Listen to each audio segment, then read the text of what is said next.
بسم اللہ الرحمن الرحیم ایاک نعبد و ایاک نستعین۔ میں تمام پاکستانیوں سے مخاطب ہوں، کل انشاءاللہ جمعے کے دن جمعے کی نماز کے بعد پورے پاکستان میں انشاءاللہ 18 اکتوبر کو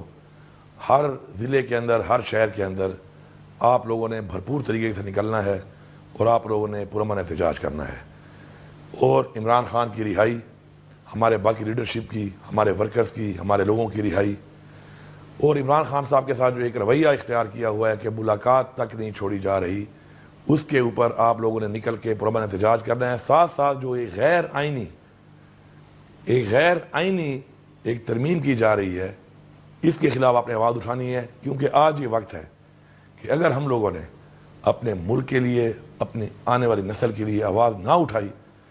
تو شاید جن حالات سے ہم گزرے یا جن حالات سے ہم گزر رہے ہیں، ہماری نسلیں اس سے بھی بدتر حالات سے گزریں گی۔ میں تمام ان لوگوں کو یہ میسج دے رہا ہوں کہ جو اس وقت فیصلے کر رہے ہیں کہ مہربانی کر کے ایسے فیصلے نہ کریں جو اس ملک کی عوام کی مفاد میں نہیں ہے، جو پاکستان کے مفاد میں نہیں ہے۔ آپ جواب دہ ہیں، ان فیصلوں کا آپ کو جواب دینا پڑے گا، اور ان فیصلوں سے جو بھی نقصانات ہو رہے ہیں، چاہے وہ عوام کو ہو رہے ہیں، چاہے وہ پاکستان کو ہو رہے ہیں، تو اس کی ذمہ داری آپ پہ عائد ہوگی۔ انشاءاللہ ہم حق کے ساتھ، سچ کے ساتھ، اپنی حقیقی آزادی کے ساتھ، اپنے آئین کے تحفظ کے لیے انشاءاللہ ہم کھڑے تھے، ہم کھڑے ہیں، اور انشاءاللہ ہم کھڑے رہیں گے۔ میں آپ سب کو ایک دفعہ پھر بھرپور طریقے سے پورے پاکستان کے اندر ہر شہر میں پرامن طریقے سے نکل کے اس احتجاج کے لیے